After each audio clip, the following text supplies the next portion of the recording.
we are bringing Foresight. So Foresight is, we're moving over to we're, I guess, staying on the customer side because that was a major topic of the conversation. Sagar is a co-founder at Foresight, and what Foresight is doing is really kind of up-leveling and going well beyond the CSAT score that I imagine some of you might suspect might not be as powerful as it used to be back in the day. And that's what Foresight has really is looking to solve in a much more, I want to say complex, Sagar, but I don't think that represents it well. It just in a much more fundamental way, what your relationship is with your customer, what their relationship is with the product, with the people around them, and if they're getting the value that they were looking for. It gives you a ton of insight and will help a lot with this churn problem that many of us are facing today. So Sagar, take it away. Awesome. Thank you so much, Lindsay. Great to be here with you all. My name is Sagar Shukla. Quick background to myself. I used to run customer success and implementations at a IPO company called DealCloud. We were competing with Salesforce, selling a vertical CRM platform, and it was a highly complex enterprise deal, right? It was 6 figures of ACV. It was 6-month-long sales cycles, a lot of high-touch engagement on the back end to drive more value. And I was there with the company from Series A through IPO. We got acquired along the way. So 6 years saw this entire journey from 3 million ARR to 300 million. The single number one problem is we were too focused on success, not focused on value, right? We often think about customer success as the core foundation for driving adoption and happiness. But the real aha moment for us was that success is defined by the company, the vendor. Value, what everybody wants, is defined by the buyer, right? And so Foresight is really driving that shift of helping you to understand value from the buyer's perspective, quantifying that, and then driving that for forecasting and post-sales and helping you reduce churn and increase NRR.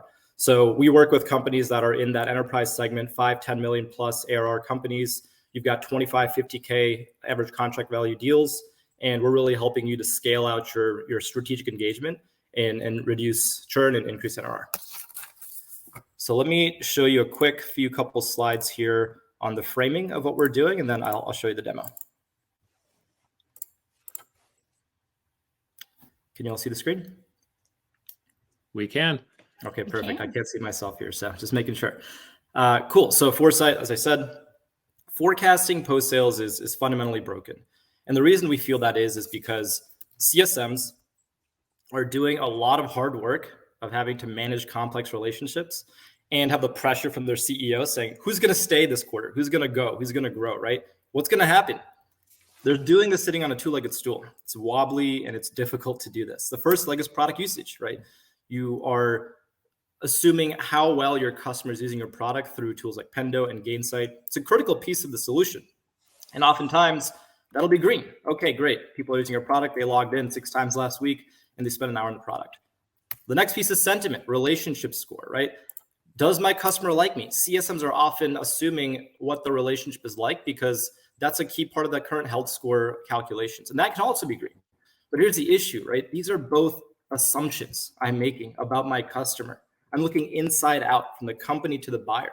And that's really where the breakage point is, because this is happening every single day with companies we work with a lot of private equity firms and their portfolios, happening every day with their CEOs.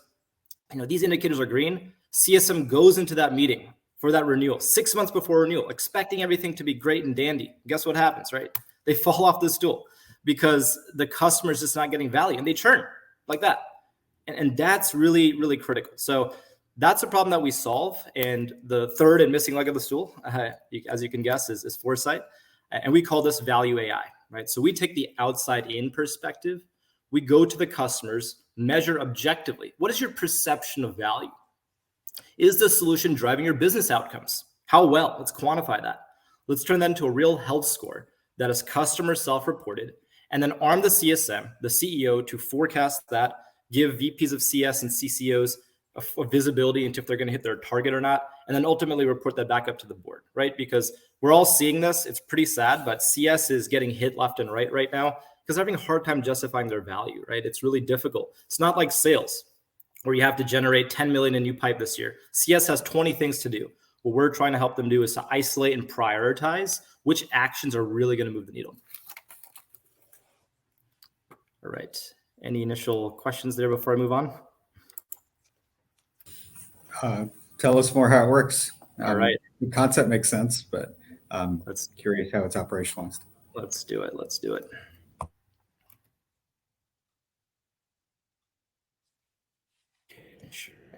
again.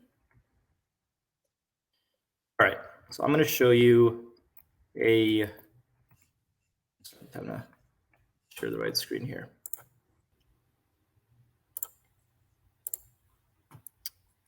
All right, let me know when you can see that.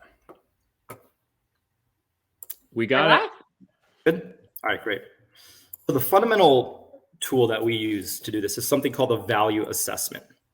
This is what Foresight puts together during implementation. It takes less than 90 minutes. Within that time, we're able to take a customer from nothing to having a way to assess what value their companies are getting. So I'm going to show you an example from a CRM company selling into nonprofits, right? It's a complex platform, high stakes, and it takes a long time to get that onboarded. So this is the play here. So the CSM, or the account manager at Guardian Angel, which is the vendor, right, has a meeting coming up with Laura, right? Laura is a customer, and they have a check-in call on Friday. So we always precede a meeting, whether it's an onboarding, a kickoff, a QBR, or a renewal check-in, right? This is not a spray and pray assessment.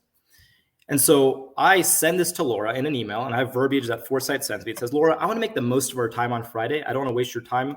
Can you please take 3 minutes to complete this assessment so I can better prioritize my time with you?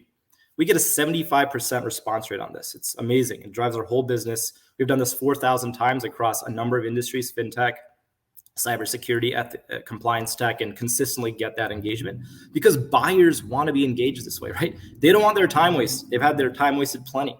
And so they get this. And what Laura's going to do in here is to go in and start to give her perception of value across key use cases.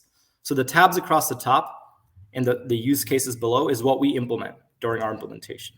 We get this all going. And so Laura will go and say, okay, I need to do fundraising, right? Part of my job as a nonprofit manager is to do fundraising. And my key use case is forecasting how legacy income is going to be generated from our campaigns. Great. That's something she needs to do. And she's using the solution to help that. Well, what we're going to have her capture is how important of a priority is this to you, Laura? From a scale of not a priority to extremely important. Great. We've got that priority score. Next is how well is your organization doing this today, right? How well are we supporting you? From either not currently doing anything with this, it's not going well, it's going really well. In this case, maybe it's not going so well. Well, why? Tell us, what are the pain points? She can click from a drop down if the data is really hard to find, inefficient process. She can type in a net new pain point she has. She'll go through this exercise. She can also put in here what other tech she might be using, right? That's critical for us to know about. And a lot of people add comments. So this is the core capture mechanism. Again, we get a really high response rate on this.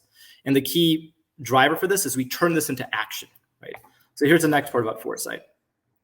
Here is an example of what data we get back from a customer. So here's another nonprofit, Pancreatic Cancer of the UK. And what Foresight is saying is, hey, you need to focus on legacy fundraising with this group, okay? Click into this. There are 2 key use cases that are really driving down your health score. This forecasting future legacy income is at a 40 out of 100. That's below the baseline of where they should be. Well, let's see why that's going on, right? And I can see here, Sierra, who's my main executive buyer. She says that she's having problems with an inefficient process, clunky process, right? She wrote a comment in here. It's a very tricky thing to do. So we're getting voice of customer in a structured way to help drive that action. And then Foresight does is we recommend through our AI engine what action to take. We got to prioritize that CSM's time really effectively because they got 1,000 things they could be doing. So our platform takes all the data, maps it to actions, and then we actually give you the success plan, right? I'm going to show you a quick output of that here, which is just, here we go. We turn that into a success plan summary. So here's what I'm presenting at the QBR right on Friday with Laura. It says, hey, Laura, thanks so much for your insights. You told me that about your operational outcomes with pipeline management, relationship management. We're going to help. This is all links to your business outcomes, right? You told us you want to increase your growth rate, your fundraising, legacy campaign giving rate. Well, we have created now a way to drive that up by focusing on a couple key use cases.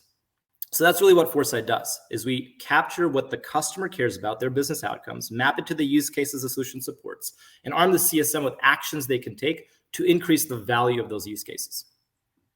And the final piece here before I close is we turn this into, as you can probably guess, health scores and other insights. So A lot of CSPs, Gainsight, Churn Zero will have health scores. Our differentiation is this is all customer generated.